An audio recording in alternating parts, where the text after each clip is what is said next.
Salve, salve meus amigos, professor Kleber Pinho, tudo bem?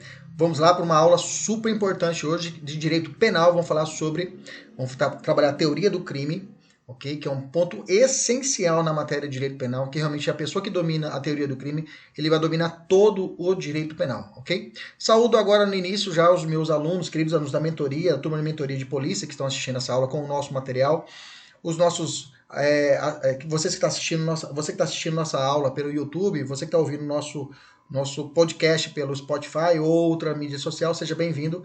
Qualquer informação sobre nossa mentoria, sobre nossos trabalhos, você pode encontrar no nosso canal no YouTube, no Instagram, @prof.kleberpinho. Estamos no Twitter, estamos no Instagram, estamos no Telegram, ok?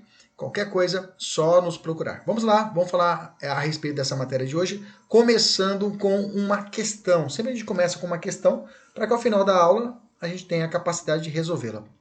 A questão é a seguinte: analise as alternativas e indique a única que está errada, a única correta.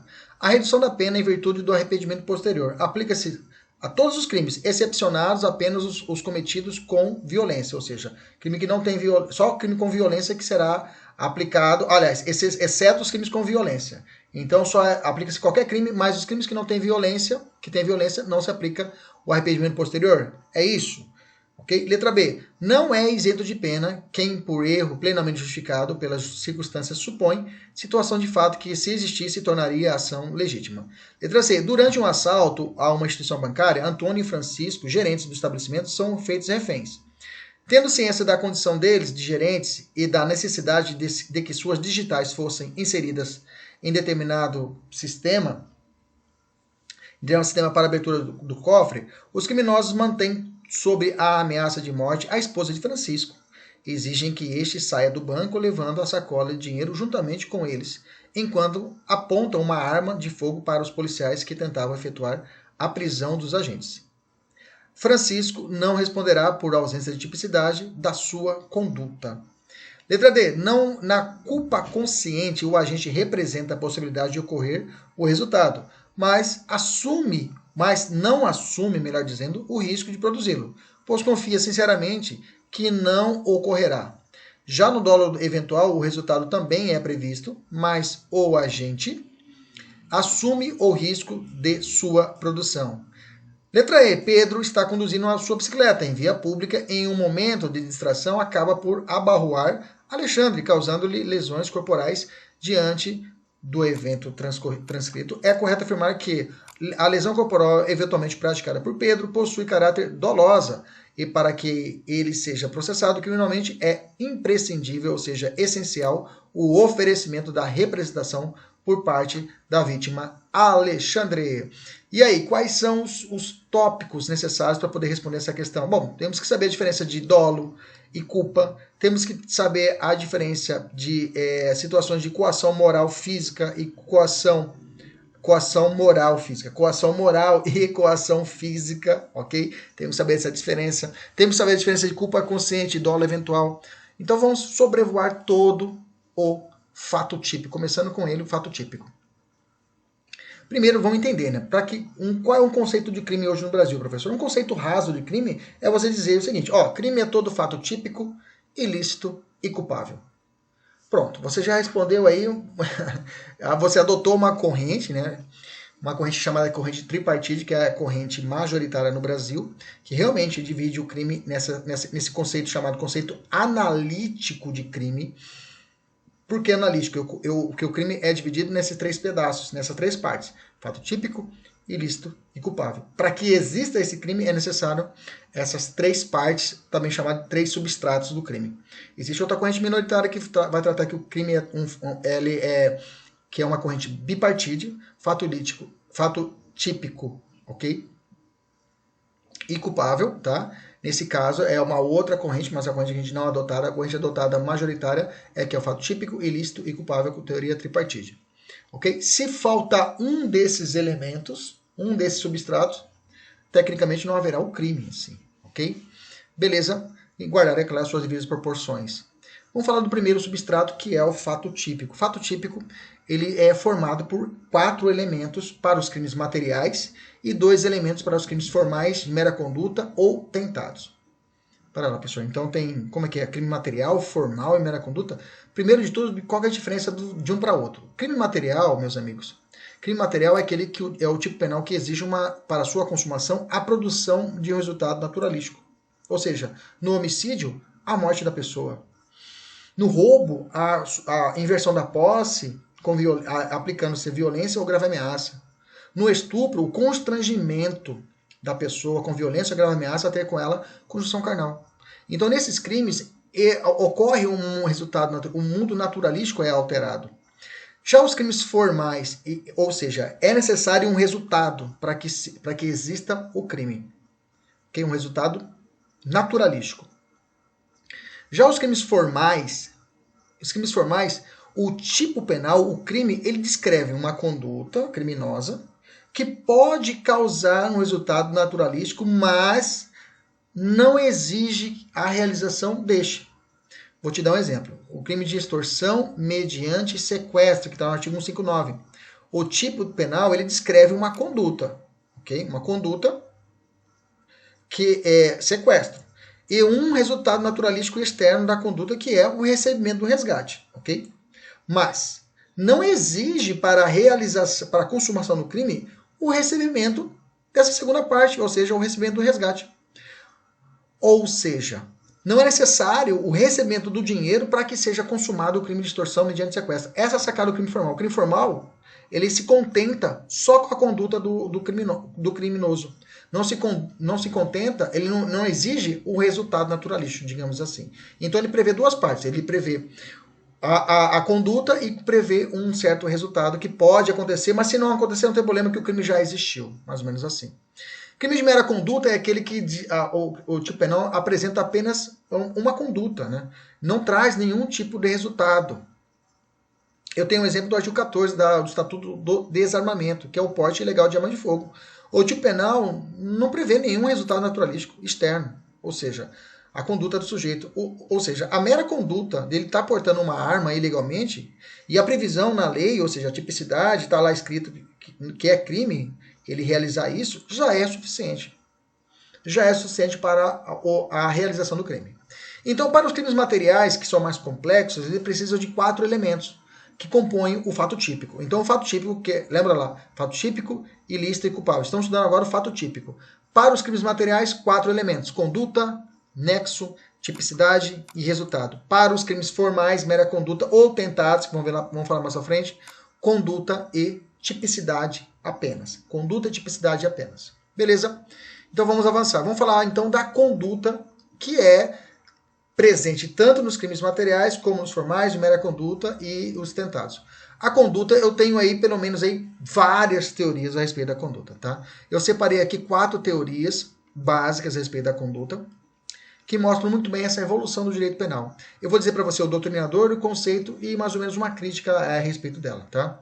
A primeira teoria é a teoria clássica, naturalística, também chamada de mecânica ou causal. Por que mecânica? Eu vou explicar o porquê. Digamos que a pessoa está numa rodovia, ok? Ele está em velocidade normal, com cinto de segurança, tudo beleza, o carro está bem, com manutenção, freio em dia, tudo bacana. Quando ele está andando na rodovia, uma criança solta da mão da sua mãe e atravessa a rodovia de forma inesperada. O motorista, mesmo com todos os cuidados necessários, acaba atropelando e matando essa criança. Tá? Inclusive tem até uma teoria chamada teoria da imputação evolutiva lá atrás, que a gente vai falar isso depois, que tem um pouquinho dessa mecânica, tem um pouquinho de ranço nisso. Só que nesse caso, na mecânica, a pessoa ela vai responder pelo crime. Ela responde pelo homicídio. Não é como assim, professor? Mas é uma situação inesperada. Pois é, mas vai responder pelo homicídio. O homicídio na forma ainda consumada, entendemos? Atropelamento, homicídio de trânsito. Tá entendendo? Então, nesse caso, mas culposa dolosa. Mas, professor, ele é um fato inesperado. Pois é, por isso que é mecânica. Eu olho a situação e faço enquadramento do crime. Ok? Nesse caso, quem trouxe é o von Lützen, né, que foi um dos primeiros a trazer essa teoria, Rudolf von Lützen, o Belling que trouxe também essa teoria, que são os apoiadores, mas o von Lützen, que é o mais de destaque, ele fala que existe o crime independente de se houve dolo ou foi culpa, tá? Essa teoria clássica, ela não distingue a conduta dolosa e culposa, tudo no mesmo saco, tá? E ela ainda não convence no que diz respeito ao crime tentado, mas só que não consegue comprovar. Como que se dá então o crime de tentativa, então? Como é que eu vou comprovar se houve tentativa ou não? Ela não explica, por exemplo, as situações de crimes omissivos próprios, vamos falar sobre isso, crimes formais, ou crimes de mera conduta, ela não consegue explicar isso. Então ela realmente, ela nasceu, teve o seu momento de evidência, mas logo ela foi reduzida. Ela foi idealizada no século XIX, tá? Então 1800 e pouquinho. A segunda teoria, aí assim, a teoria que foi desenvolvida no século passado, no século XX, né? Na década de 30, com Hans Wessel, tá? É a queridinha e é adotada pelo Brasil, tá? O Brasil adotou ela. Se você observar o nosso Código Penal em 84, houve uma grande mudança no nosso Código Penal. E a gente consegue sentir isso, uma evidente dessa teoria da finalidade finalística, é no artigo 20, né? Onde o erro sobre o elemento constitutivo do tipo legal de crime exclui o dolo, mas permite a punição por crime culposo, se previsto em lei. Ora, se a ausência do dolo acarreta a exclusão do fato típico, ainda que somente na forma dolosa, é porque o dolo está na conduta do agente, que deixa de ser dolosa para ser culposa. Então, traz uma ideia de que existe ali, que o crime é toda a conduta humana, isso traz a teoria, é todo o comportamento humano, consciente e voluntário, dirigido a uma finalidade. E essa finalidade, nesse caso, o dolo e a culpa, que na teoria clássica, né, na teoria clássica, eles residiam lá na culpabilidade, eles foram deslocados para a tipicidade. O que eu quero dizer para você? Dolo e culpa, antes era lá embaixo, lá na culpabilidade, lembra? Fato típico, ilícito e culpável. Ficava lá embaixo na culpabilidade. Onde que está o dolo e culpa? Está lá na culpabilidade, lá embaixo. Como a teoria finalística, o dolo e culpa eles foram arremetidos lá para cima, lá no fato típico. Então é que nós vamos estudar agora, dolo e culpa, a gente estuda agora, nesse momento, no fato típico. Tá? Por causa dessa teoria finalística. Tá? Ela foi bastante criticada porque ela não explica os crimes culposos, né? Ela fala que os crimes culposos, como é que vai comprovar? Se é dolo e culpa, como é que vai ser se existe ou não um crime culposo? Como você tentar a ação de uma pessoa, você falou que crime conduta é todo comportamento humano consciente e voluntário, mas lá na culpa o resultado é involuntário.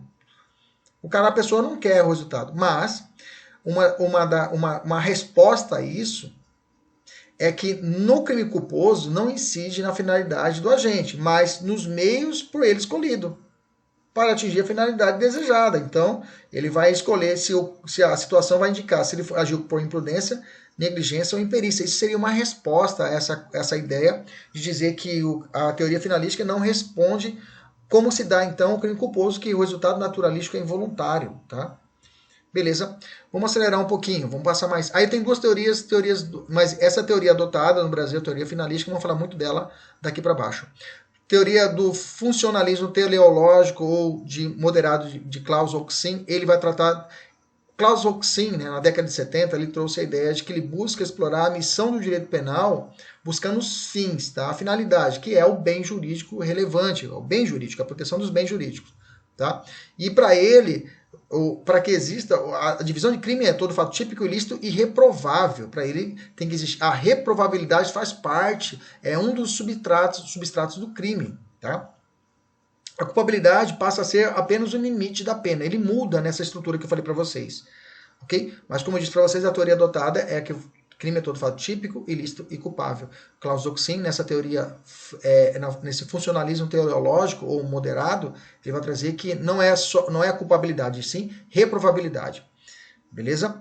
E a última teoria adotada, que é a teoria adotada não, é uma teoria utilizada, é o funcionalismo radical ou sistemático de Jacobs, Gunther Jacobs. Gunther Jacobs, ele não preocupa mais tanto como finalidade da pena, aliás, da função, os fins do direito penal. Ele não procura tanto os bens, ele procura mais a punição.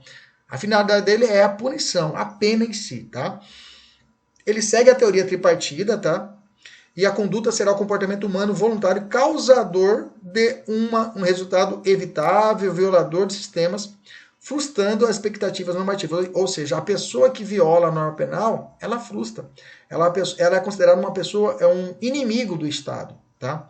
E aqui, com a teoria do funcionalismo radical de Jacobs, inclusive ele faz um contraponto ao garantismo de Ferraioli, que nós já estudamos na primeira aula nossa. Você lembra das bases, das premissas de Ferraioli, nós estudamos aqui, né?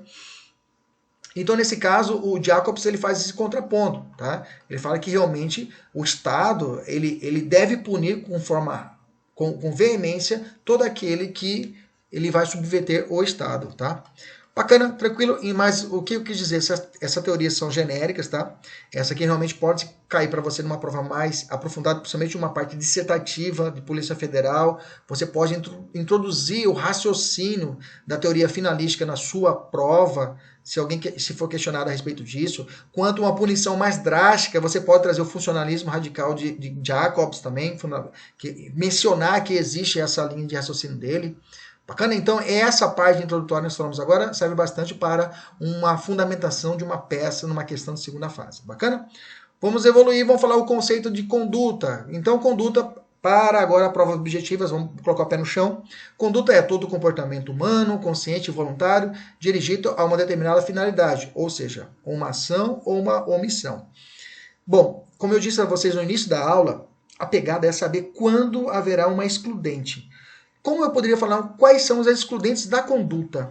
Existem excludentes da conduta, professor? Tem. 3 excludentes muito bem dados pela doutrina. Os atos inconscientes, atos involuntários e a coação física irresistível para alguns que fica separada.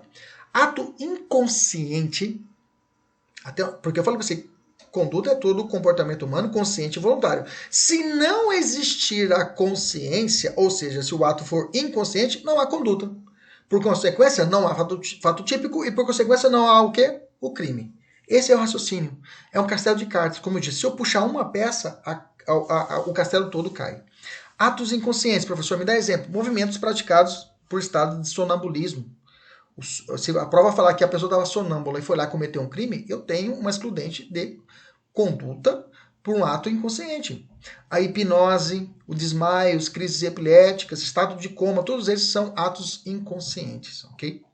Atos involuntários, professor, me dá um exemplo de ato voluntário. Atos reflexos, tá? Os atos reflexos são mais evidentes situações de ato voluntário. Já vi prova onde a pessoa, por exemplo, a prova dizia, a FUNCAB, que a pessoa estava fazendo churrasco, a pessoa cutucou a outra, de repente a pessoa foi e cortou o pescoço do amigo. Nesse caso, ele respondia pelo crime? Não, houve uma exclusão da tipicidade, ou exclusão do fato típico, por ausência de conduta pelo ato involuntário. Beleza? Só cuidado que o ato involuntário, o ato reflexo, se a pessoa, por exemplo, ela se prostrar nessa situação, já prevendo a possibilidade de houver uma excludente da tipicidade, assim mesmo persistirá o crime. Professor, não entendi. Imaginamos a seguinte situação. Eu estou fazendo churrasco e eu sei que um dos meus alunos ele gosta de brincar. E eu não gosto desse aluno porque ele não me pagou a minha mentoria. Estou só olhando ele. Não me pagou. Aí eu fico em uma posição que eu estou cortando a carne e eu sei que ele vai me cutucar e eu vou agir de forma reflexa e vou acertar ele. Professor, essa viagem não, isso é questão de prova.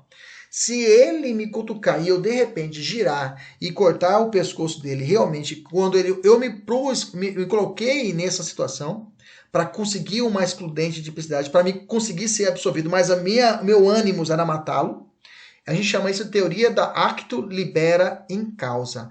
Teoria do acto libera in causa. Quem está com a nossa apostila, dá uma olhada na nota de rodapé 77, tá? Lá eu coloquei um exemplo disso, tá? Se eu me colocar nessa situação, eu tenho a teoria da acto libera in causa e eu vou responder pelo crime. Professor, isso é viagem. Não, isso é questão de prova, tá? Lembra-se que o examinador pode tudo na prova.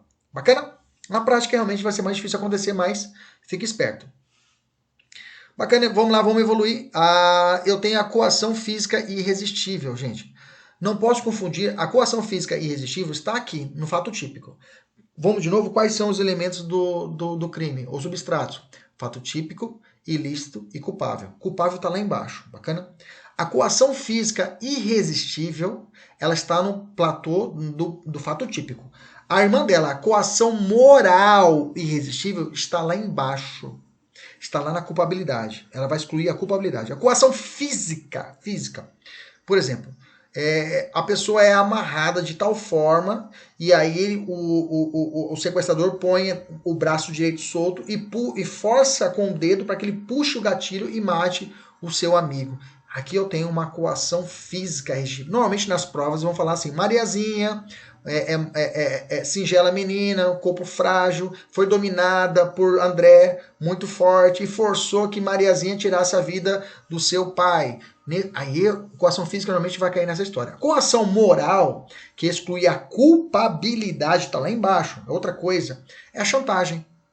É chantagem. Ou você faz isso, ou a gente mata a sua família. Ou você faz isso, ou a gente vai ter algum mal para algum parente seu. Isso, ou você faz isso, ou a gente vai colocar essas fotos na internet. Tudo essa chantagem é coação moral. Ok? Coação moral. E a pessoa, quando faz isso, ela faz acobertada por essa excludente de culpabilidade, que é a coação moral irresistível.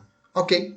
A coação física e a coação moral, se forem resistíveis, coação física e coação moral resistíveis, ocorrerá uma diminuição da pena, tá? Lá na segunda fase da dosimetria. É uma é uma atenuante do crime. É uma atenuante do crime. Ok? Beleza? Meus alunos da mentoria têm aí 3 questões para resolver, resolvam as 3 questões, ok? E vamos evoluir. Quais são as espécies de conduta, né? Eu tenho a conduta que pode ser comissiva, omissiva, mista, dolosa, culposa, preterdolosa, conduta de erro de tipo. Vamos ver todas elas agora. Primeira conduta comissiva, eu não vou guardar muita energia, gastar energia com conduta comissiva. Comissiva é a conduta por ação. A pessoa age, ela tem uma propositura, uma conduta positiva, ela está agindo, ok? A conduta omissiva, ela é dividida em duas espécies, tá? Eu tenho a conduta omissiva no campo que é também chamada conduta omissiva própria, tá? E a conduta omissiva imprópria, também chamado de conduta crimes espúrios ou conduta comissiva por omissão, ok? Os crimes omissivos próprios, ou seja, a conduta omissiva própria, é aquela que o legislador traz no verbo do crime, traz no verbo do tipo uma conduta negativa. Ou seja, um deixar de fazer daquele que não tem a obrigação legal de agir. Você não tem a obrigação legal de agir. Você não é médico. Você não é o pai da criança. Você não é bombeiro. Okay? Mas a lei fala, faça. Faça alguma coisa. Ligue pelo menos para o SAMU e você não faz. Essa conduta, a conduta omissiva própria, ela é uma conduta só será omissiva, tá? Ela é uma conduta, é um crime de mera conduta, ou seja, não exige nenhum resultado naturalístico, não exige a morte, a mera omissão já existe o crime. Não é punível a tentativa desse crime, ou se consuma ou não se consuma, ok? E só existe na forma dolosa. A omissão ela se torna penalmente irrelevante, pois o encontra-se descrita no tipo legal. Professor, eu não entendi nada, vou te explicar agora.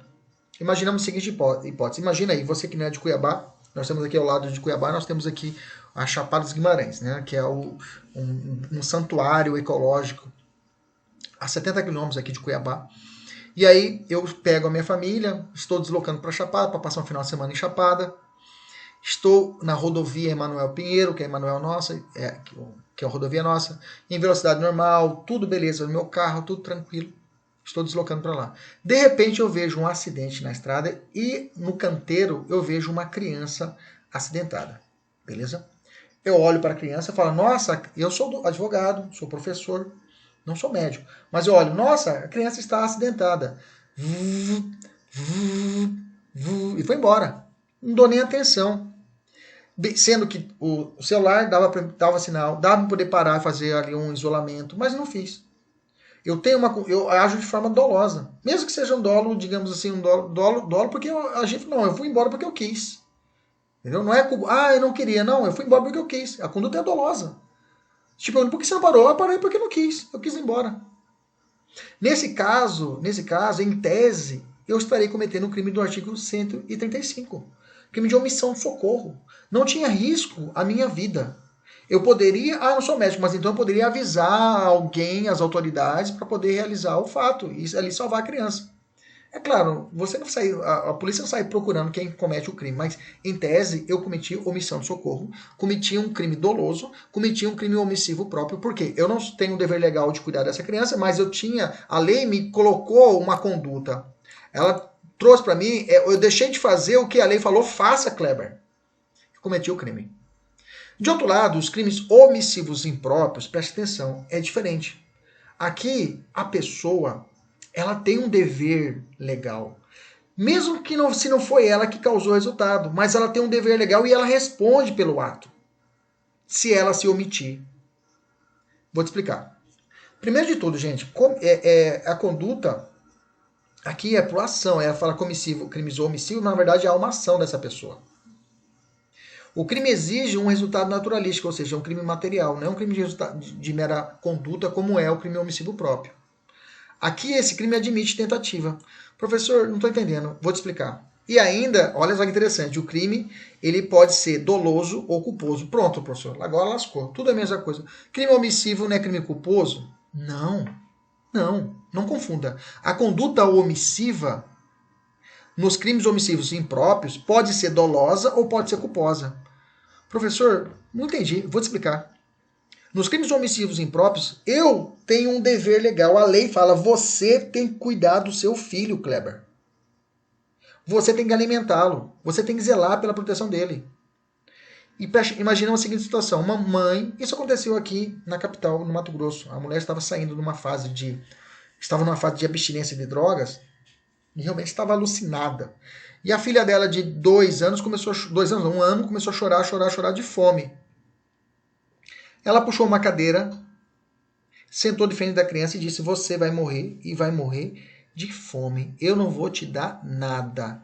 Pode chorar, você vai chorar e vai morrer de fome. Veja, e ela cruzou os braços de frente da filha. No íntimo dela, ela falou: eu vou te matar. Ela falou: eu vou te matar, você vai morrer. Isso é dolo, sim ou não? Sim. Ela agiu? Não, ela cruzou o braço. Ela se omitiu de forma imprópria. Imprópria porque ela tem o dever legal de cuidar dessa criança. Se a criança morresse, graças a Deus a criança não morreu. Por quê? Os vizinhos entraram na casa, prenderam ela e conseguiram salvar a criança porque ouviram os gritos da criança. E ouviu as ameaças da mãe. Veja, nesse caso a mãe responde por homicídio doloso. Primeiro momento, homicídio culposo ou doloso? Doloso. Antes disso, né? Consumado ou tentado? Tentado, que a criança sobreviveu. Então ela responde por qual crime? Tentativa de homicídio o quê? Doloso. Entendeu? Então os crimes omissivos impróprios cabem tanto a forma dolosa e culposa. Mas eu digo para você, normalmente a prova vai te pegar as questões homicídio na forma culposa. Então a pessoa, ela responde pelo resultado. Vamos lá? Vamos falar um pouco dessa omissão imprópria? Tá no artigo 13, parágrafo 2º do nosso Código Penal. Fala assim, ó: a omissão é penalmente relevante quando o omitente devia e podia agir para evitar o resultado. O dever de agir incumbe a quem? Aí vem lá, letra A. Tenha por lei obrigação de cuidado, proteção, vigilância. Gente, ó, você viu na prova, pode ficar esperto. Falou assim, o pai tem o dever de cuidar dos filhos, sim ou não? Sim. O cuidador para o idoso, sim ou não? Sim. A babá para a criança, sim ou não? Sim. O salva-vidas para o banhista, sim ou não? Sim. O bombeiro para a vítima, sim ou não? Sim. O médico plantonista para o paciente, sim ou não? Sim. O policial penal para o preso, sim ou não? Sim. O delegado para o custodiado da delegacia, sim ou não? Sim. Toda essa galera, você viu todos esses caras. Que a prova diz para você. Que contou a historinha. O salva-vidas estava na piscina, começou a conversar com uma mãe, virou de costas para a piscina e a criança morreu afogada. Nesse caso, o salva-vidas responde por qual crime? Vai estar a letra A gritando na sua cara. Omissão de socorro. Não é ela. Não é ela. Ele vai responder por homicídio. Professor, homicídio culposo ou doloso? Vai depender da questão. Normalmente vai ser homicídio culposo. Okay? Homicídio culposo. Que vai colocar aquele de negligentemente, vai colocar lá, ele virou as costas, entendeu? Então ele vai colocar esses indícios para você saber que ele vai responder de forma culposa. Senão você não consegue responder a questão vai ser nula. Beleza? Tranquilo. Tem a última hipótese, que é o inciso 3, que com o seu comportamento anterior criou o risco da ocorrência do resultado. Essa aqui é perigosa. Essa aqui é perigosa. Por exemplo, vou te dar as situações. Um guia vai fazer uma escalada, tá? O guia que obriga a dar seguranças aos turistas em uma escalada. Fala, ó, não, vou te dar um exemplo mais fácil. Imaginamos a seguinte hipótese. Vai ter uma travessia. Aqui no Mato Grosso nós temos uma competição chamada Ultramacho, que é uma competição é tipo um triatleta, tem a prova triatleta, né, mas normalmente ela tem duas modalidades. É canoagem, corrida, bicicleta, tá? Imaginamos que tem a corrida a travessia do Lago do Manso, né? Eu não sei nadar, mas sou um corredor, eu gosto de correr. O aluno fala, professor, vamos atravessar o Lago do Manso. Eu falei, cara, eu não sei nadar, eu nado, mas só quando eu coloco o pé no chão, olha lá. O meu companheiro fala, professor, eu a garanto, pode ficar tranquilo, eu a garanto, eu sou a sua garantia. Esse eu creio, eu a garanto. No meio do lago eu morro afogado, ele não conseguiu me salvar. Nesse caso ele responde por qual crime? Homicídio, na forma culposa. Depende, né? Se ele quiser me matar, vai ser dolosa. Entendemos isso? Outra situação, uma brincadeira de mau gosto numa festinha. Sabe que o cara não sabe nadar, pega o cara e joga na piscina, o cara morre afogado. Eu tenho resposta do crime, ao crime de homicídio na forma imprópria. Ok? Beleza? Tranquilo. Eu tenho mais outros exemplos aqui, o pessoal do curso, dá uma olhada, tá? Ah, professor, uma pergunta legal. E se a pessoa não sabe que é um garantidor? Ah, eu não sei se... Então, aí se caso for comprovado, e esse for um erro inexcusável, realmente não tinha como acontecer, né? Aliás, um erro inevitável, né? Não tinha como ele saber que ele era o garantidor. Nesse caso, poderá excluir o dolo e a culpa, tá?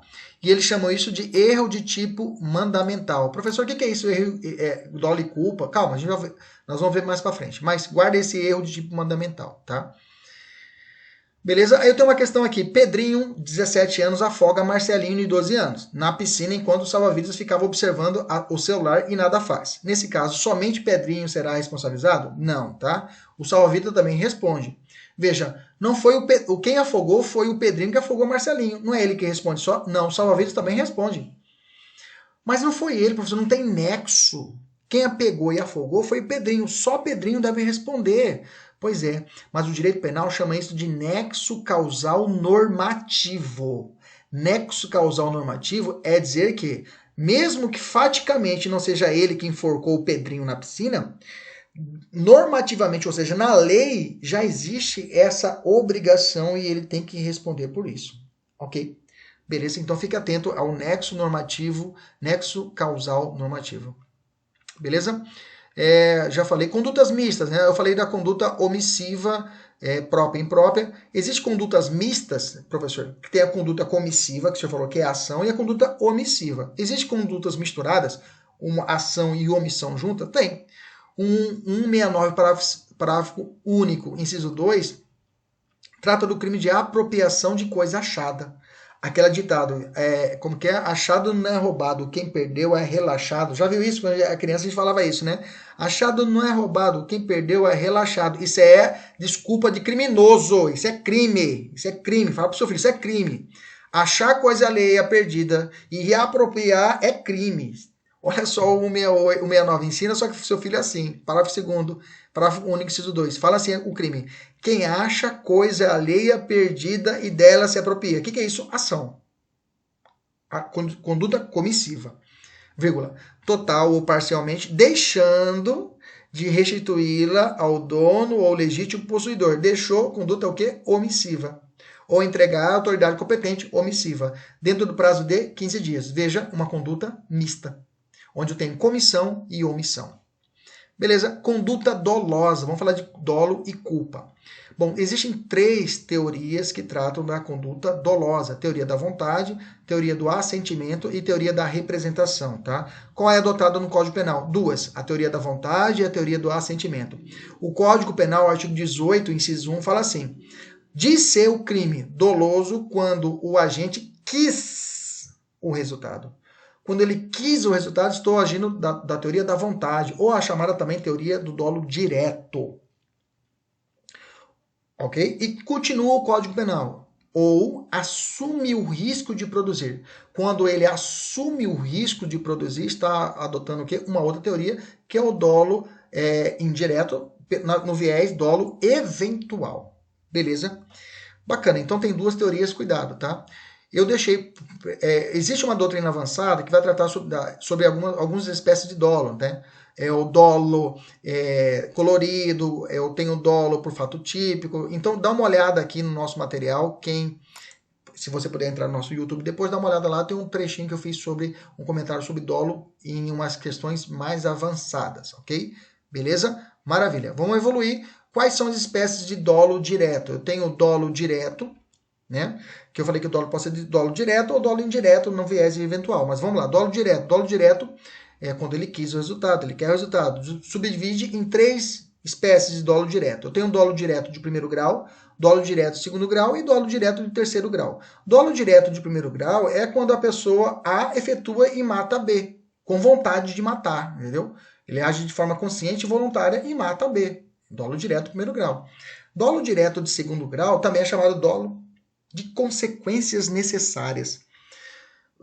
Toda vez que você viu na questão, o agente colocou uma bomba dentro de um ônibus, colocou uma bomba dentro de um metrô, colocou uma bomba dentro de um carro, colocou uma bomba dentro de um estádio de futebol, querendo matar uma pessoa, mas sabendo que vai matar mais 10 juntas. Esse é o chamado dolo de segundo grau. Para a pessoa que ele quer matar, dolo de primeiro grau, e para os demais, dolo de segundo grau. Ok? Beleza? Nos Estados Unidos, eles têm lá o dolo, eles falam assim, homicídio de primeiro grau, homicídio de segundo grau, né? Homicídio de primeiro grau, para eles lá, é o homicídio doloso. Homicídio de segundo grau, eles falam que é o dolo eventual, tá? Para alguns dolo, aliás, homicídio culposo. Dolo de segundo grau, homicídio culposo. Ou é o contrário? Não, dolo de primeiro grau é culposo e dolo de segundo grau é doloso. Então, vamos lá, continuando então. Então, no Brasil, dolo direto de primeiro grau é quando ele quer atingir um objeto, uma pessoa. Dolo direto de segundo grau, ele sabe que vai ter consequências necessárias, ele vai atingir mais de uma pessoa, mas não tem problema. Ele quer matar um e o restante ele chama esse dano colateral, ok? Dolo terceiro grau é uma construção da doutrina. Rogério Sanches ele traz essa teoria. Ele imagina o seguinte, ele quer matar uma autoridade dentro do avião. A autoridade, dolo de primeiro grau. Os passageiros, os outros dentro do avião, dolo de segundo grau. E dentro do avião tem uma pessoa que está grávida. A criança naquele ventre seria um dolo de terceiro grau, ou seja, um dolo de dupla consequência necessária. Tá bom? Beleza? O dolo indireto, como eu disse para vocês, ele também é um dolo indireto. É o dolo indeterminado. Aqui a vontade do agente se dirige a um resultado determinado e a um resultado determinado, digamos assim. Indeterminado, um resultado indeterminado. Ele subdivide em 2. Em dolo alternativo e dolo eventual. Dolo alternativo é quando o agente, ele tanto faz as consequências do crime. Ele sai para lesionar ou vai matar. Para ele tanto faz. O dolo eventual é o dolo de consequências possíveis. Olha a diferença do dolo de segundo grau, dolo direto de segundo grau, e o dolo indireto do dolo eventual. Olha a diferença. O dolo direto de segundo grau, eu sei que vou explodir o avião e muita gente vai morrer. Ok? O dolo indireto, o dolo eventual, são de consequências possíveis. Pode ser que aconteça, ou pode ser que não aconteça, ok? No dolo eventual, o criminoso, na verdade, ele não quer o resultado. Ele não quer. Ele não quer que aconteça um resultado verdadeiro. Eu não quero que aconteça, mas ele deixa o barco andar. Ele assume o risco de produzir. Ele fala, sinceramente, se acontecer, que se lasque. Eu não estou nem aí. Se acontecer o resultado, aconteceu. Se morrer, morreu. Né? Lembro dessa frase do Dragon lá no Rock 3, né? Ele falou pro Apollo, se morrer, morreu. É isso. Então, vamos devagarzinho. Imagina a seguinte hipótese. O agente arremessa um saco de entulho.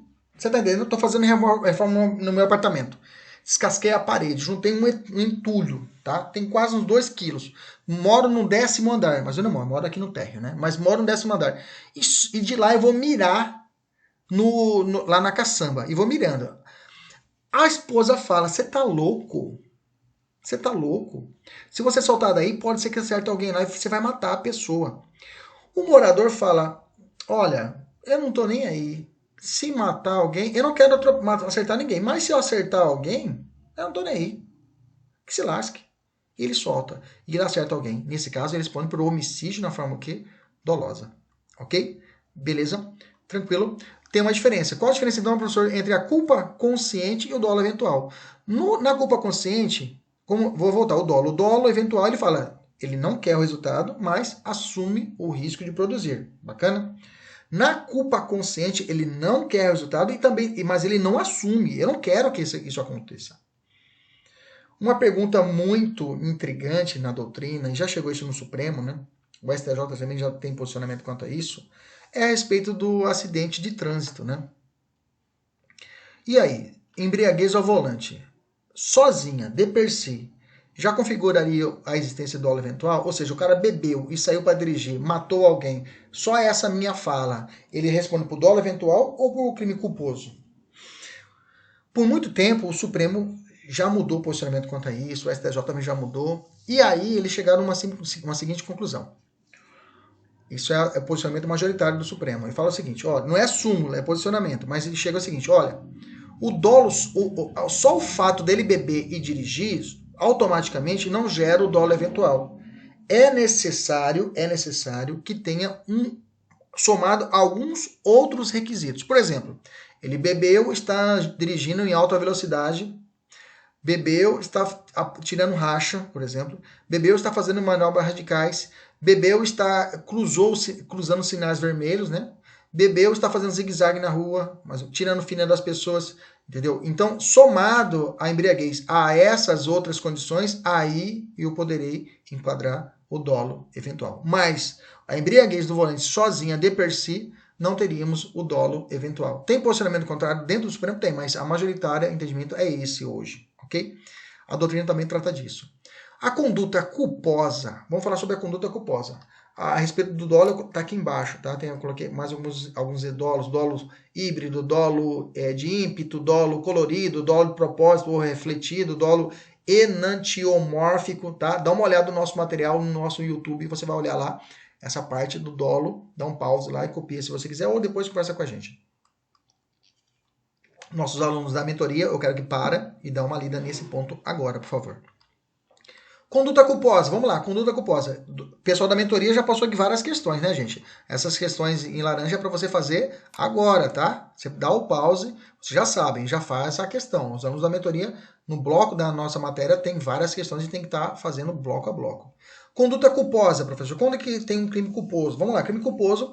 Crime culposo é o que se verifica quando o agente deixa de observar um dever objetivo de cuidado por imprudência, negligência ou imperícia, realiza voluntariamente uma conduta que produz resultado natural, não previsto e nem querido, mas objetivamente previsível. Professor, o que é isso? O artigo 18 fala assim, disse o crime culposo quando a gente deu causa ao resultado por imprudência, negligência ou imperícia.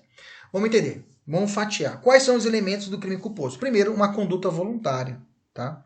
No crime culposo, a conduta não é dirigida para um fim ilícito, mas há uma conduta voluntária.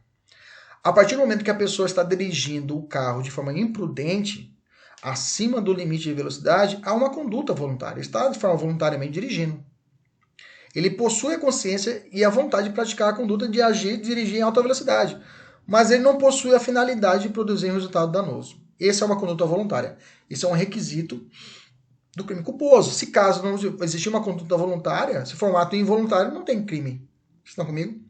Segundo requisito, inobservância de um dever de cuidado. Gente, tem várias, existem 3 bases de cuidado que todo mundo tem que ter. Dados de experiência, a regra jurídica estabelecida, regras profissionais. O mais que eu dou sempre exemplo em sala de aula para os alunos é os dados de experiência do dia a dia. Gente, cozinha é lugar de criança? Não.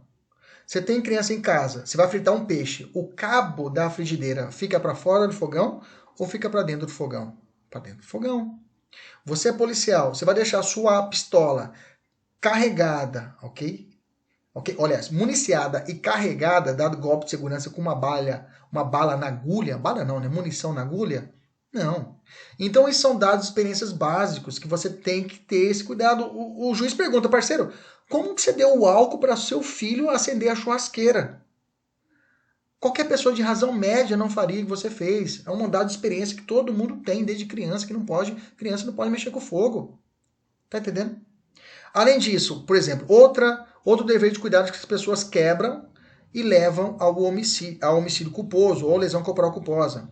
Um motorista de veículo automotor que não observa as regras de trânsito. Ok? Em alguns casos, não observa na não observância de cena, do dever de cuidado. Né? Você vai observar a cena, você vai ver que ele realmente deixou de cuidar das regras de trânsito. Um engenheiro, ao realizar um cálculo estrutural, por exemplo, dado profissional, deve seguir as regras técnicas de sua profissão. Não fazendo, poderá ter deixado de observar o dever de cuidado. Ok? Beleza? A próxima é a previsibilidade objetiva. O que é a previsibilidade objetiva? Eu falo isso sempre com meus alunos. A previsibilidade objetiva é o anjo que vai falar no seu ouvido. Ele fala o seguinte: olha, não faz isso, isso vai dar merda, não dá esse álcool para a criança. A previsibilidade objetiva é o anjo que vai na cabeça e fala. Aí vem o capeta, o coisa ruim, o pé preto, e fala no outro ouvido, e fala: minha senhora, fica de boa, não vai acontecer nada. Se Deus quiser, vai dar tudo certo. Pode dar o álcool para o seu filho. E a mãe vai dar o álcool e a criança se queima. Esse dia eu estava aqui em casa, estava o meu sobrinho, o João Felipe. Nós estava eu e minha esposa na sala e o Joãozinho tem 7 anos e estava na cozinha, né? E aí nós deixamos a fritadeira, né, em cima do fogão, na cozinha. E eu e minha esposa na sala, e aí o João levantou rápido e foi para a cozinha. E na hora veio o anjo e falou: esse moleque vai mexer na fritadeira. E ela vai cair sobre ele. Veja, o anjo falando para mim. Veio essa aula para mim. E o que eu fiz? Eu não esperei o capeta vir, eu já levantei e fui lá. João, vem pra cá. Peguei ele, trouxe pra cá. E realmente ele estava em direção da fritadeira. Veja, previsibilidade objetiva. Se eu deixasse ele lá, eu quebrava o dever de cuidado, você tá entendendo? Se caísse a fritadeira sobre ele, eu responderia por lesão corporal, você tá entendendo? O crime culposo é isso. Não tem como você falar, é imprevisível. Imprevisível não. Imprevisibilidade, tudo bem. Aí vai quebrar o caso fortuito, ele rompe o nexo também. O caso fortuito, ele é uma excludente da conduta também. Acabei não mencionando o caso fortuito, mas o caso fortuito é uma excludente da conduta. Pode anotar lá em cima, ok? Mas não é esse caso. Tá entendendo? O crime culposo tem que estudar bem devagarzinho para você entender. Letra D, resultado naturalístico involuntário. Veja, eu não queria o resultado naturalístico e aconteceu, tá? Veja, todo crime culposo, ele é um crime material, precisa de um resultado naturalístico. Mas é possível crime culposo na forma, um crime culposo formal, ou seja, o Código Penal prevê um resultado, mas não exige que ele aconteça para que ocorra o crime. É raro, mas existe o artigo 38 da Lei de Drogas, tá? Que lá no artigo 38 vai falar: prescrever ou ministrar culposamente drogas sem que delas necessite o paciente, ou fazê-lo em doses excessivas ou em desacordo com determinação legal ou regulamentar. Na modalidade prescrever desse crime, dispensa o resultado, ou seja, o mero ato dele prescrever já tem a configuração do crime. Veja, é um crime formal e é culposo. O nexo causal é um elemento também? Sim, é necessário um nexo causal para a configuração do crime culposo. A tipicidade também, tem que ter previsão na lei, ok? Em regra, como que você vê que o crime é culposo, gente? A regra é que todo crime ele é doloso, tá? Se existir uma previsão na lei, aí será punido na forma culposa. Mas a regra é punição na forma dolosa, tá? A culpa pode se dar em 3 formas. Pode se dar na forma imprudente, negligência e imperícia. Cuidado, imprudência é conduta positiva, tá? Imprudência consiste em uma atitude precipitada, sem a devida ponderação, ou seja, uma conduta positiva. Conduta positiva, um agir do criminoso, ok? Um agir do criminoso. Vou colocar criminoso porque é criminoso, cometeu crime, ok? Dirigir em excesso de velocidade. Negligência é uma conduta negativa, tá? Negligência refere-se a uma inatividade mental, uma ausência de precaução, uma conduta negativa, ok? Um médico experiente, um plantonista, um médico cirurgião experientíssimo, sabe muito de cirurgia, esquece uma gase na barriga da pessoa e a pessoa infecciona e morre. Conduta negligente. Agora eu te digo, se esse cara não é um mega super cirurgião, ok? Ele é, sei lá, é um médico que é especialista em... Ele é, sei lá, ele não é um cirurgião plástico, ok? Ele não é cirurgião plástico, não tem essa perícia. Mas é médico, mas nunca fez uma cirurgia plástica e vai e faz. A pessoa morre. Nesse caso, qual crime ele responde? Crime culposo. Qual forma? Negligência ou imperícia? Imperícia. Imperícia é ausência de capacidade técnica. Ele não tem capacidade. Ele é médico, mas não especialidade de fazer uma cirurgia de plástica, por exemplo. Ok? Beleza? As formas de culpa. Tem a culpa consciente e a culpa inconsciente. Culpa consciente é a de regra. A gente visualiza a possibilidade de ocorrer resultado, mas não é o que nós aprendemos. Ele não assume o risco de produzir, não quer e não assume. A culpa inconsciente, o agente pratica a conduta, não prevê o resultado, nem mesmo representa a sua possibilidade, tá? Não tem consciência do perigo gerado, embora não tenha sido previsto pelo agente. O resultado deve ser previsível para o homem médio. Exemplo, um indivíduo que atinge involuntariamente a pessoa que passava pela rua porque atirou um objeto pela janela por acreditar que ninguém passaria naquela hora e ele acerta. Mas lá no fundo fala, ó, pode ser que alguém passe aqui. Tá? Essa chamada conduta é a conduta culposa inconsciente. Tá? Rara de acontecer.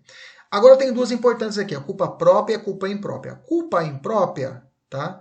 É a culpa por extensão, por equiparação ou assimilação. O que acontece com a culpa imprópria? Ela deriva de um erro evitável, inexcusável, tá? Nas discriminantes putativas sobre a situação fática. O erro nas justificativas. Na verdade, a conduta é dolosa, mas o legislador determina uma aplicação da pena do crime culposo. Vou explicar. Culpa própria é a culpa comum, que eu já expliquei para você. A culpa consciente, a pessoa não quer nem assume o risco. Deixa eu dar um exemplo da culpa imprópria. Entenda. Imagina a seguinte hipótese. Uma garota de 15 anos de idade pertence a uma família conservadora. É proibida dos pais de namorar. Okay? Ela desobedece, ela desobediente namora um rapaz. Os pais, para evitar os encontros, eles trancam as portas e as janelas e escondem a chave. O único meio de sair do imóvel é pela janela do quarto do casal. Depois de constatar que os pais estavam no sono profundo, a garota está no dormitório dos pais, pula a janela que dá acesso ao quintal, habitado por dois cães bravios, dois pitbulls. Sobe no muro e ultrapassa encontrando o precoce namorado. Sai de carro e sem que sejam notados. Horas depois, durante a madrugada, ela volta.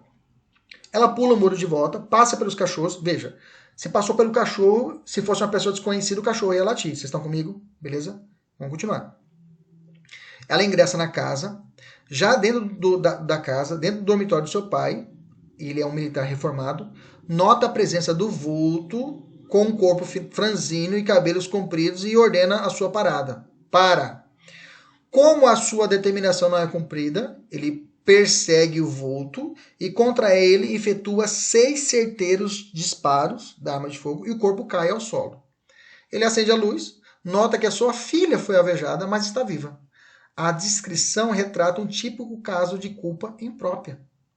O agente efetuou disparos com arma de fogo, o pai, com a intenção de matar. Ele falou, vou matar, é um bandido. Okay? Ele tinha dolo direto.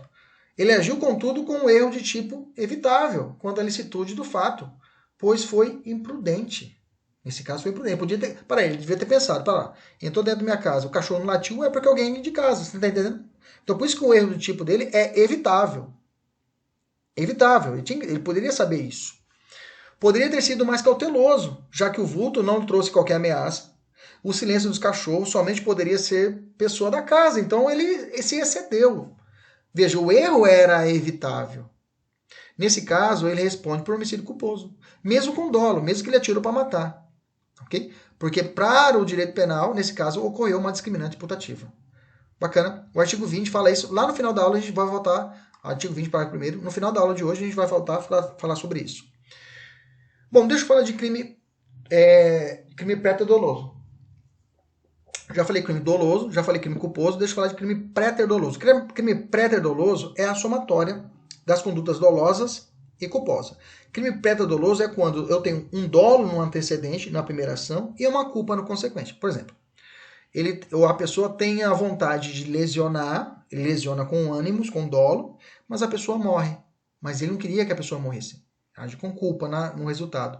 Nesse caso, eu tenho os crimes chamados crimes qualificados pelo resultado. E o crime perdoloso é uma espécie desse crime qualificado pelo resultado. Por isso que a gente fala lesão corporal qualificada pelo resultado morte, não lesão corporal seguida de morte. Como está no Código Penal, mas tecnicamente correto é lesão corporal qualificada pela morte. Ok? Roubo qualificado pela morte, latrocínio, roubo qualificado pela morte, que pode se dar tanto dolo antecedente, dolo no consequente, aí não é preterdoloso, mas é qualificado pelo resultado, ou pode se dar de forma preterdolosa, dolo no roubo e culpa na morte, mas tudo é latrocínio. Beleza? Tranquilo? Maravilha. Vamos falar agora sobre a conduta de erro de tipo, vamos falar de erro, tá? Vamos falar de erro. Já estamos chegando nos nossos ritos finais da aula, ok? Então vamos lá. Eu tenho o seguinte, qual a diferença entre um erro de tipo e erro de proibição? Nas duas situações eu tenho um erro, tá? Nas duas situações eu tenho um erro, eu tenho um engano, um lapso pela pessoa. O erro de tipo é o erro de tipo está contido no artigo 20 do Código Penal. E fala assim: o erro sobre elemento constitutivo do tipo legal de crime exclui o dolo, mas permite a punição na forma culposa, por crime culposo, se previsto em lei. Ou seja, agora eu vou explicar isso. Se o crime tiver a previsão do crime culposo, a pessoa poderá responder na forma culposa, se o erro do tipo for evitável. E eu tenho o erro de proibição. O erro de proibição, o desconhecimento da lei é inexcusável. Ninguém pode alegar que desconhece a lei no Brasil. Isso é verdade. Lembrando que o erro de proibição estou no terreno da culpabilidade, tá? Não estamos estudando a culpabilidade ainda. Lembra que eu falei que lá em cima eu falei, olha, existem a coação física e a coação moral são duas irmãzinhas que foram separadas da maternidade. A coação física ficou no fato típico e a coação moral ficou lá na culpabilidade. Igualzinho o erro do tipo e o erro de proibição. Para poder ficar mais simples, o erro de tipo ele ficou no fato típico e o erro de proibição foi lá para a culpabilidade. Okay? As duas podem levar a excludente. Um exclui o tipo penal e outro exclui a culpabilidade. Professor, vamos direto ao ponto? Vamos lá, vamos identificar. Quando acontece um erro de tipo e quando acontece um erro de proibição. Vou te dar um exemplo aqui. Ó. Braulio, rapaz de 18 anos, conhece Paula em um show de rock, em uma casa noturna. Os dois, após conversarem um pouco, resolveram dirigir-se ao motel, ali de forma consentida. A jovem Paula, né? Braulio, rapaz de 18 anos, conhece Paula. Ah, tá, beleza. O jovem mantém relações sexuais com Paula. Após Braulio descobre que a moça, na verdade, tinha apenas 13 anos. Isso aqui é bem desculpa de estuprador, né? Sempre acontece isso nas nossas defesas criminais. O cara sempre fala, eu não sabia que ela era. E o cara tem que comprovar que realmente o erro do tipo era inevitável para poder ser absolvido, ok? Porque realmente, e não é fácil. Veja, mas vamos para a questão que aqui dá para a gente provar. E que somente configuraria, ela só conseguiu entrar no show mediante a apresentação de carteira de identidade falsa. Braulio não praticou crime, pois agiu em hipótese de erro de tipo essencial. É uma verdade, tá? Não cometeu crime. Veja, para ele, todas as condições para ele não existiu. Para ele não existiu crime. Erro sob elemento constitutivo do crime. Para ele não existiu crime de estupro, porque para ele ela tinha o maior de 18 anos, que estava no local que era permitido apenas para maior de 18 anos, só que ela estava com a carteira falsa. Nesse caso, eu tenho o que ele poderá ser absolvido por não ocorreu atipicidade. O fato foi atípico, porque ocorreu um erro de tipo, nesse caso, essencial, e nesse caso, inevitável. Já o erro de proibição, a pessoa sabe que existe o crime, é diferente do erro do tipo. O erro do tipo não sabia que era crime. Agora, o erro de proibição, ele sabe que em outro local do mundo pode ser crime, mas aqui no Brasil não é, por exemplo. Ou ele pensa que aquela conduta não está tipificada na lei, como crime. Ele pensa que em outros países é normal e aqui pensa que é igual. Eu vou resumir essa questão aqui do slow aqui. Imaginemos o seguinte, o cara mora na Holanda e vem aqui para o Brasil e vai sentar no local e começa a fumar um cigarro de maconha. Porque ele pensa que as leis da Holanda sejam compatíveis com a do Brasil. O Brasil, que na Holanda lá é permitido o uso de drogas. E ele pensa que aqui no Brasil também é permitido. e começa a fumar normalmente a droga. Nesse caso, ele cometeu um chamado erro de proibição na forma direta, tá? Que existe a erro de proibição na forma indireta, e vamos ver mais lá para baixo. Mas aqui aconteceu o chamado erro de proibição direto. Nesse caso, houve fato típico, houve um nexo, tipicidade, houve o fato típico, houve a ilicitude do crime, mas não houve a culpabilidade. Eu vou voltar a falar de erro de proibição quando nós já falamos na aula de erro de excludente de culpabilidade, ok? Beleza? E qual seria a diferença? Agora vamos falar apenas do erro.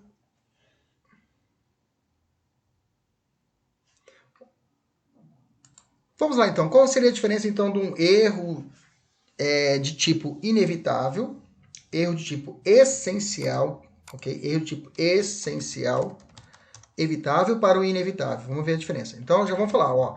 Erro de tipo inevitável, invencível, excusável. Excusável significa desculpável. O excusável significa desculpa, tá? Desculpável, perdoável, necessário, prescindível, ok? Desculpável. Então eu tenho todos esses são sinônimos, tá? Erro de tipo inevitável, invencível, excusável, desculpável é quando a pessoa não tinha como saber o que estava acontecendo na vida dele. Não tinha como ele saber, realmente aquilo era crime mesmo. Esse tipo de erro exclui o dolo e exclui a culpa. A pessoa não responde por nada. Seria mais ou menos o caso aqui do Braulio, né? Mas que no Braulio tinha que colocar, por exemplo, as amigas falaram que ela também tinha... a compreensão física dela era uma menina de 13, mas só que ela tinha compreensão física de uma menina de 19, 20 anos, ok? Aí sim eu poderia enquadrar num erro de tipo essencial, erro de tipo essencial, vamos falar o nome completo, né? Inevitável ou invencível, excusável, desculpável. O erro que não podia ser evitado, mesmo o sujeito sendo cuidadoso, ok? O erro que não deriva de culpa do agente, ou seja, mesmo que tivesse agido com a cautela e prudência de um homem médio, ainda assim não poderia evitar a falsa percepção da realidade sobre os elementos constitutivos do tipo penal. É um exemplo, a enfermeira, que vai ministrar uma medicação a um paciente que está sofrendo de Covid. Mais ou menos assim. E aí ela recebe a missão de um médico. O médico chega e fala, olha, eu quero que você ministra esse medicamento aqui.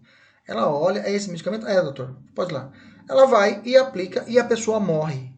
Depois descobre, na verdade, que o médico tinha passado para ela um veneno para matar o inimigo dele que estava ali internado. Nesse caso, foi um erro derivado do terceiro. Quem vai responder é o médico. A enfermeira vai responder por algum crime, professor? Não, não vai responder por nada, pelo fato que ela foi enganada. Para ela estava tudo certo, tá entendendo? Nesse caso, eu tenho para a enfermeira um erro de tipo essencial e inevitável. Beleza?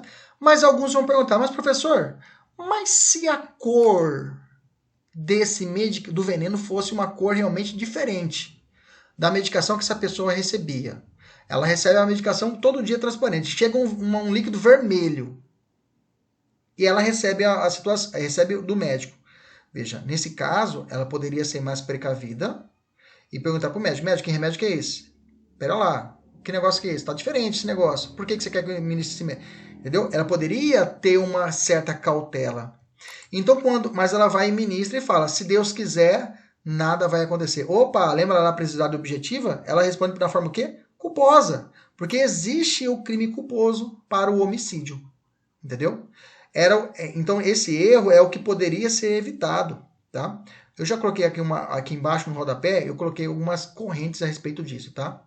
Uma primeira corrente que vai falar como que eu vou saber que é evitável ou inevitável, tá? Uma corrente trabalha em razão do homem médio, né? O homem de diligência mediana que teria um dever de cuidado normal, tá? Numa segunda corrente, quem é esse homem médio, né? Trabalha um caso concreto, as circunstâncias do caso concreto. A previsibilidade do caso concreto, levando em consideração o agente desse caso. Analisa aí a evitabilidade, inevitabilidade do caso concreto, a ponto de vista do agente, de como agiria isso, o grau de instrução dele, tudo isso vai se analisar se ele realmente saberia ou não saberia diferenciar se era ou não era vermelho, digamos assim. O juiz vai olhar, para lá, que informação é a sua? A senhora é enfermeira? Sou. Você sabe que vermelho, digamos assim, essa medicação vermelha está errada, não é? Ah, não. Pois é, mas então para lá. Então, não tem, tinha alguma medicação vermelha para o Covid? Não, não tinha. Por que você deu essa daqui? Ah, o médico não dá. Mas você tem informação para isso? Entendeu? O juiz vai inquirir ela para realmente descobrir se foi o erro do tipo essencial dela inevitável ou era evitável. Porque se for evitável, exclui o dolo. Não responde pelo homicídio doloso, mas ela vai poder responder pelo homicídio na forma o quê? Culposa. Por óbvio, o médico, o agente de trás, vai responder na forma o quê? Dolosa pelo homicídio, ok? O médico responde. Também chamam isso de autoria mediata, tá? Autoria mediata quando ocorre essa ação, o agente de trás, né? É a pessoa que está atrás realmente do crime. Beleza? Vamos falar sobre qual a diferença de erro de tipo para delito putativo. Toda vez que você vê no direito penal o termo putativo, vem de putare. Putare, em latim, significa imaginação, ok? Então, toda vez que você viu no direito penal, até no direito civil, lá você vê casamento putativo, é casamento imaginário, tá? Você imagina estar casando, mas não tá. Aqui, eu tenho o erro de tipo e o delito putativo. São coisas distintas? São coisas distintas. Vamos devagarzinho. O erro de tipo, quando eu disse para você, o agente não possui a vontade de cometer o delito. Ou seja, realiza a tipicidade objetiva, ou, aliás, realiza o crime sem ter a vontade de realizar. Okay? Não há uma vontade subjetiva. Ele não quer cometer o crime. Entendeu? O cara está dirigindo um caminhão que falaram para ele que a substância que estava carregando era talco. Para numa blitz da PRF e olha, é droga. Falou, opa, como você não sabia? Pô, meu doutor, eu só sou motorista. Eu não fico olhando, abrindo com teste para ver se é droga. Tá entendendo? Ele não quer cometer o crime. Já o crime putativo por erro de tipo ou delito putativo por erro do tipo, o agente possui a vontade de cometer o delito, mas em face do erro pratica uma conduta atípica. E aí, então veja, ele quer, mas ele acaba cometendo uma situação que não é crime. Professor, me dá exemplo aí. Aí eu tenho esse delito putativo, eu tenho duas espécies. Eu tenho o delito putativo por erro de tipo, o delito putativo por erro de proibição e o delito putativo por obra do agente provocador. Vamos lá, vamos devagarzinho. São hipóteses que eu vou dizer para você que não houve crime, porque na verdade aqui, nesse crime putativo, a pessoa quer cometer o crime, mas não comete, porque o crime não existe. Você está comigo? Já o erro de tipo, a pessoa não quer cometer crime, mas o crime existe. Entendeu a situação? No erro do tipo, a pessoa não quer, mas o crime existe. Ok? No crime putativo, ele quer cometer, mas o crime não existe. Entendeu a diferença? No erro do tipo, o crime existe, mas ele não quer cometer. E no crime putativo, ele quer cometer o crime, mas o crime não existe. São sinais trocados. No delito putativo por erro do tipo é assim. O agente possui a consciência, a vontade de cometer o delito, mas em face do erro acarreta uma figura típica, prática, uma conduta típica. Olha, acerca dos elementos de uma figura típica, mas ele acaba praticando uma conduta que não é crime. Por exemplo, vamos dar um exemplo de delito putativo por erro de tipo. Maria, ela imagina que está grávida. E com a intenção de provocar um autoaborto, ela toma uma pílula abortiva. Ok? Nesse caso, ela cometeu algum crime? Claro que não, porra. Se ela não estava grávida, como é que ela vai cometer aborto? Crime, delito putativo por erro de tipo. Entendeu? Ela pensou que estava grávida, mas não estava. Tomou a pílula abortiva pensando que estava grávida, mas não estava. Então ela não cometeu nenhum crime. Ok? Beleza? Tranquilo? Não se trata de erro de proibição, porque Maria possui a consciência da proibição da prática do aborto. Tá? Então é erro de tipo mesmo. Delito putativo por erro de proibição, também chamado de erro de proibição invertido, é o seguinte. Imaginamos duas situações. João e Maria são maiores de idade, só que são irmãos. E eles têm relação sexual. Ok? Eles imaginam que estão cometendo um crime. Só que não. Só que nesse caso, eles não estão cometendo um crime. Por quê? Não existe o crime de incesto no Brasil. Então, eles não estão cometendo... Eles também chamam isso de delito de alucinação. Estão viajando na maionese. É o delito putativo por erro de proibição. Ou seja, o erro de proibição é invertido. Porque eles cometem a situação, eles cometem um ato, imaginam estar cometendo um crime, mas não estão. E por fim, o delito putativo por obra do agente provocador está na súmula 145 do STF. Quando a autoridade policial ela torna o cenário do crime impossível de consumação. Digamos assim, é o agente policial que quer prender o traficante por vender a droga. por vender a droga, ele se disfarça de comprador e quer comprar a droga. Nesse caso, é um delito putativo por obra do agente provocador. O crime não haverá crime, porque o crime é impossível de cometer. Porque o policial não é cliente, não é drogado, ok? É claro, poderá prender ele pelo porte de drogas, pelo tráfico, por portar, depositar, mas por vender, não, ok? Cuidado com essa parte de crime putativo, tá, pessoal da mentoria? Se for o caso, volta um pouquinho, veja os exemplos, e lá na frente a gente vai voltar a falar sobre isso também, tá? Bom, eu falei do erro do tipo essencial, que pode ser inevitável ou evitável. O inevitável exclui o dolo e a culpa, o cara não responde por nada. Já o erro do tipo evitável exclui o dolo, mas ele pode responder por crime culposo. Lembra lá da enfermeira. Lembra que o erro de proibição é quando a pessoa comete a hipótese criminosa, ok? Mas só que ela pensa que aqui no Brasil não é punível esse ato. E essa situação vai excluir a culpabilidade e não a tipicidade, não o fato típico que nós estamos estudando agora. Eu só falei do erro de proibição para a gente poder já fazer uma ponte e adiantar o conteúdo. Beleza? Tranquilo. Agora vamos falar uma outra espécie de erro de tipo, só que agora um erro de tipo acidental. Até o nome é fácil de falar, acidental. Se é acidental, vou dizer para você, a pessoa não interessa. O criminoso vai responder pelo crime. Aqui não tem conversa, ele responde pelo crime, ok? O que se entende então por um erro de tipo acidental? Bom, vimos que o erro do tipo, se for essencial e inevitável, teremos a exclusão do dolo e da culpa. E o agente responde por nada. Agora, temos a hipótese de erro em que a situação equivocada recai sobre dados secundários e não elementares do crime. Nessa hipótese, e nenhuma espécie que eu vou dizer para vocês, exclui o dolo e a culpa. Ou seja, o agente vai responder pelo resultado. Professor, me dá aí exemplos de erro de tipo acidental. Eu tenho, pelo menos na doutrina, 7 erros de tipo acidental, ok? Mas 3 se destacam, que é o erro na execução, o erro na pessoa, contra a pessoa, e o resultado diverso do pretendido, ok? Erro sobre nexo causal, aberratio causae, erro sobre o objeto e erro sobre qualificadoras e erro de subsunção são cobradas? São, mas com menor incidência. Então nós vamos focar nossas energias agora a resolver essas 3 principais e algumas outras que a gente achar interessante, ok? Qual o ponto comum de todas as modalidades que eu te disse agora, tá?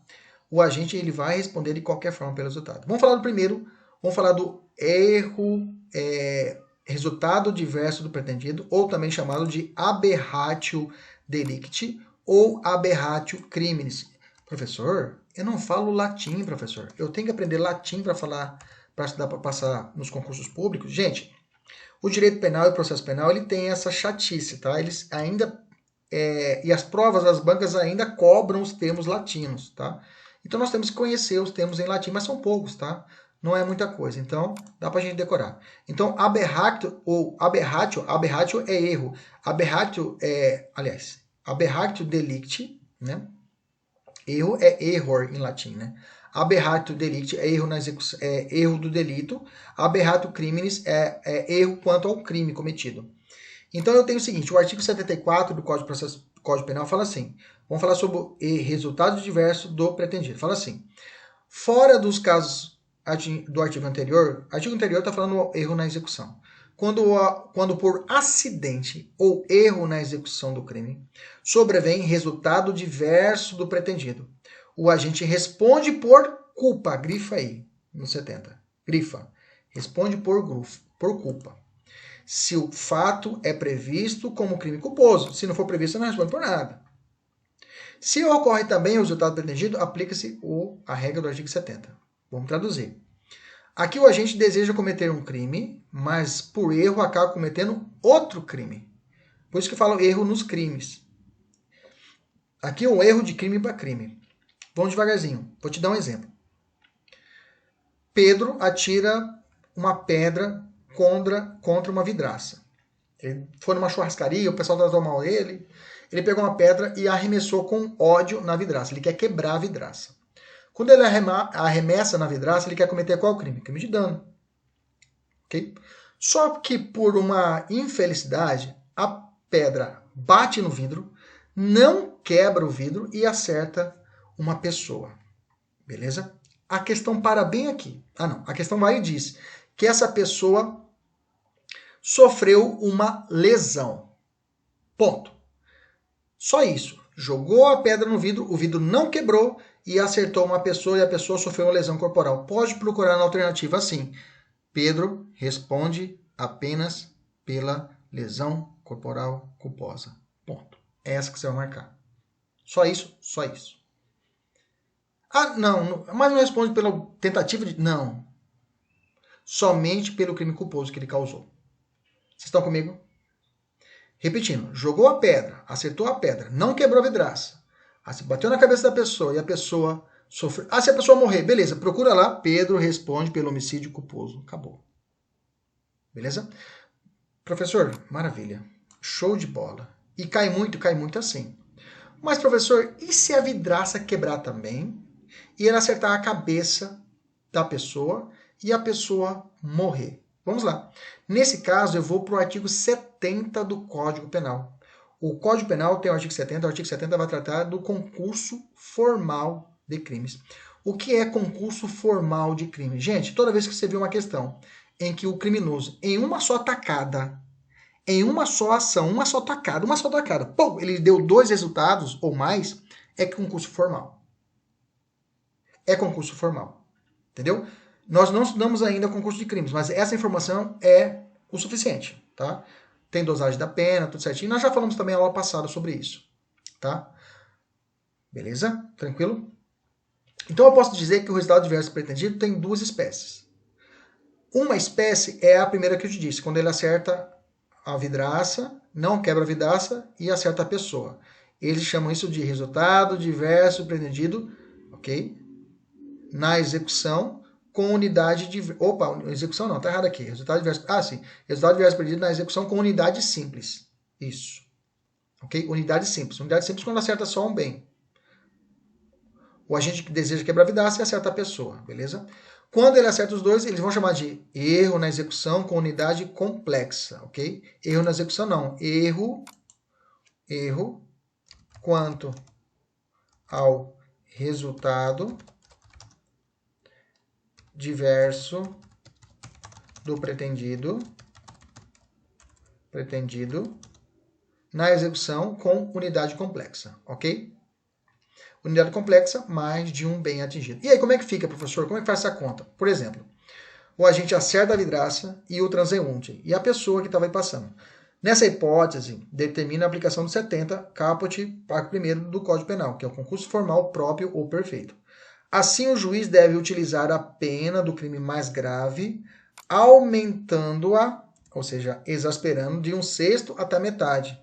Ele vai ver qual que é o mais grave, dano ou homicídio culposo. Aí eu pego um deles e aumenta de 1/6 à metade, e como se tivesse cometido um crime só, digamos assim.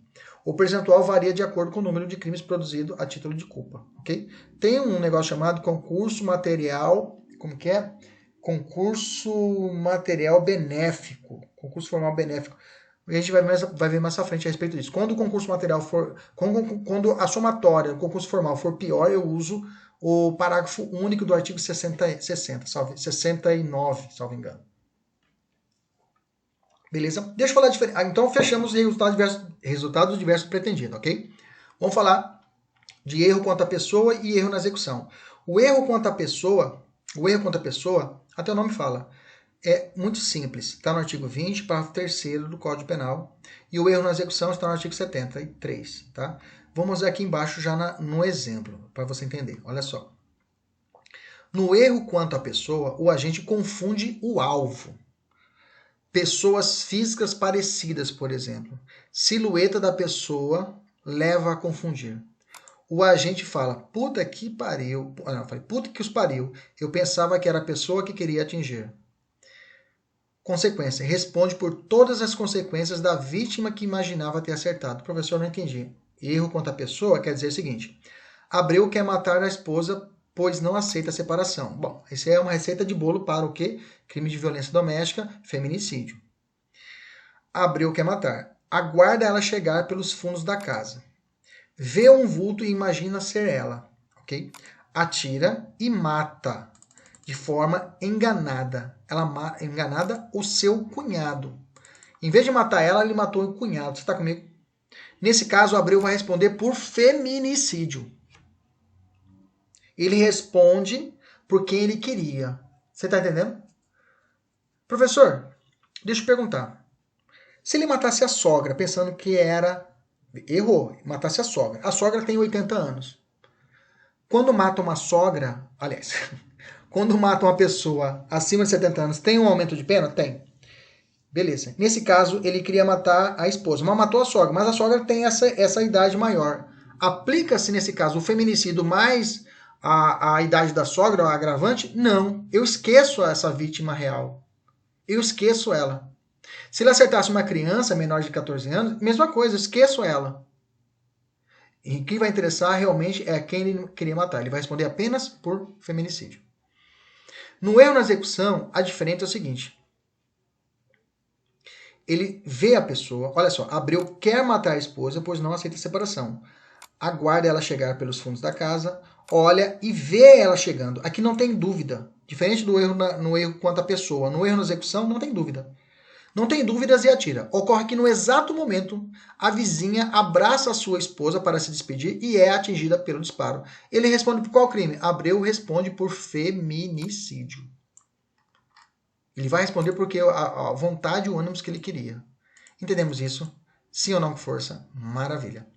O erro na execução também pode ser de unidade simples e unidade complexa. Professor, se ele acertou só a vizinha, acertou só a vizinha? Bacana. Então, ele vai responder apenas pela vítima, atinge unicamente a pessoa diversa da desejada, ou seja, a vítima real. Ele vai responder pela vítima virtual, ou seja, o feminicídio, o Abreu. Se ele acerta a esposa e acerta a vizinha. Nesse caso, lembra lá da regra do resultado diverso pretendido? Ele vai responder pelas duas. Ele vai responder pelos dois crimes, na regra do artigo 70 em concurso formal. Nós já falamos isso lá atrás. Ok? Beleza? Deixa eu falar mais uma espécie aqui, erro sobre o nexo causal ou aberracto causae, tá? Vamos entender essa aqui. Quando se dá esse erro sobre o nexo causal? É o engano relacionado à causa do crime. Veja, ele consegue matar. Mas ele vai errar quanto à causa, mas ele responde pelo crime que ele conseguiu matar. É um erro acidental. Ele vai responder pelo crime. Entenda. O resultado buscado pelo agente ocorreu em razão de um acontecimento diferente daquele que ele inicialmente idealizou. O dolo abrange todo o desenrolar da ação típica, do início da execução até a consumação. Por exemplo, Gisele Coelho, moradora do bairro da Manga, em Várzea Grande, que é um bairro bem tranquilo aqui na região mato-grossense, aqui na região metropolitana de Cuiabá, Várzea Grande. Bem tranquilo. Com a intenção de matar Yasmin, a encurrala no alto de um prédio, realizando disparos de arma de fogo na sua direção. Na fuga, Yasmin cai e morre em função da queda, ou seja, traumatismo craniano. Nesse caso, Gisele responde por homicídio doloso consumado, uma vez que o erro no curso da causal é irrelevante. Queria matar com tiros, mas conseguiu o seu intento com a morte pela queda, não é isso? Conseguiu o objetivo? Conseguiu, então bateu. Então ela responde a si mesma pelo homicídio. Houve um erro, ela pensou ter matado pelo tiro, mas morreu pelo traumatismo. Não interessa. Responde pelo crime. Beleza? Tranquilo? Maravilha. Tem mais exemplos que dá uma olhada depois. No último exemplo, né? Olha só. Anitta, no alto da ponte de Sérgio Mota, empurra Diocleciano, que não sabia nadar, no rio Cuiabá, para matá-lo afogado, por asfixia. Todavia, Diocleciano falece por traumatismo craniano encefálico, pois ele chocou com uma pedra antes de ter contato com a água, né? Antes de ter contato com a água. Bateu a cabeça na pedra e morreu. Ou seja, Anitta conseguiu o resultado? Conseguiu. Ela responde pelo homicídio? Sim. Ela responde pelo homicídio consumado e pronto. Mas a pergunta é, existe uma qualificadora de asfixia, né? Existe uma qualificadora do homicídio, nesse caso. Ela responde pela qualificadora, por causa que matar alguém por asfixia é uma qualificadora, ok? Nesse caso, né? Como matar alguém por enforcamento, matar alguém por esganadura, são qualificadoras. Nesse caso, como é que faz? Ela responde pela qualificadora porque a pessoa morreu com batida a cabeça na pedra e não por causa da água afogada. Duas correntes, tá? A majoritária deve ser considerado o meio de execução que o agente desejava empregar para a consumação, ou seja, asfixia. Uma corrente majoritária fala que ela vai responder por asfixia, tá? E uma outra corrente vai dizer que não, tá? Bom, tem dois pontos aqui que são importantes. Qual a diferença entre aberrato causal, que é o erro no nexo, e do dolo geral ou erro sucessivo? Vamos entender, vamos lá. No aberrato causal existe um único ato. No exemplo que eu falei para você, a Anitta pegou e jogou ele de cima da ponte. Você está comigo? Beleza? Tranquilo? Isso é dolo, aliás, é erro no nexo, ok? Ela pegou um único ato, pegou e jogou. A pessoa bateu a cabeça e morreu da cabeçada na pedra e não de asfixia. Isso é erro no nexo. Agora, o dolo geral, há dois atos distintos. Por exemplo, Marcos, vulgo Gavião, desfere facadas, ou seja, em passaporte. O primeiro ato foi isso, facadas em passaporte, passaporte da Silva. Após, pensando que encontrava morta essa pessoa, né, empurra seu corpo no rio, causando-lhe a morte por afogamento. Veja, agora teve dois atos. No erro, no nexo, a Anitta pegou e já arremessou um único ato. Aqui não, ele deu a facada, primeiro ato, e depois ele foi e jogou ela no rio e a pessoa morreu afogada. Ou seja, segundo ato que causou o homicídio. O agente responde por homicídio doloso consumado uma vez que o erro do curso do causal é irrelevante, ou seja, ele responde das duas formas. Só de saber a diferença. Qual a diferença do aberrato causal, erro no nexo, e do dolo geral? Só lembrando disso, dolo geral são dois atos distintos e no aberrato causal é um único ato. E aí chegamos ao final na nossa aula de hoje, vamos falar sobre discriminantes putativas. Já falei lá atrás, no artigo 20, parágrafo 1º. É isento da pena quem, pelo erro plenamente justificado pela circunstância, supõe situação de fato que, se existisse, tornaria a ação legítima. Não há isenção de pena quando o erro deriva de culpa e o fato é punível por crime culposo. O que é discriminante, professor? É a causa que exclui o crime, retirando o caráter ilícito do fato típico que nós estamos estudando hoje, praticado por alguém. Essa palavra é sinônima, portanto, de causa de exclusão de uma ilicitude, ok? A discriminante é uma causa de exclusão de ilicitude. Ilicitude nós não estudamos, tudo bem. Ela retira o caráter ilícito do fato típico, ok? Putativa provém de aparentar parecer. É algo imaginário, erroneamente suposto. É tudo aquilo que parece, mas não é. Trata-se de umas hipóteses de discriminação putativa, ou seja, causa de exclusão de ilicitude imaginárias, onde todas as hipóteses do artigo 23 possibilitam a sua aplicação. Ou seja, legítima defesa putativa, estado de necessidade putativo, estrito cumprimento, dever legal putativo e exercício regular de um direito putativo. Beleza? Isso aqui nós vamos falar com mais profundidade na aula que vem dessas espécies. Ok? Então, todas as situações levam, toda vez que a pessoa está pensando, está agindo numa excludente de ilicitude, mas ele não está agindo nessa excludente da ilicitude. Essas discriminações putativas podem acontecer de três espécies. Erro relativo a pressupostos de fato, erro relativo à existência de uma causa de exclusão e erro relativo a limites de uma causa de exclusão da ilicitude.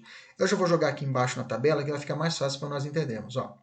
A discriminação putativa, erro relativo a pressuposto do fato de uma causa de exclusão de ilicitude, por duas teorias trabalham essa ideia. Uma teoria vai dizer que a teoria da limitada culpabilidade vai dizer que foi um erro de tipo, e a teoria normativa pura culpabilidade vai dizer que é um erro de proibição. Deixa eu te dar um exemplo. É o caso daquele que ao encontrar o seu desafeto, e notando que tal pessoa coloca a mão no bolso, saca de um revólver. Descobre depois que a vítima fora acometida por cegueira, por ele desconhecia e não poderia sequer ter visto seu agressor.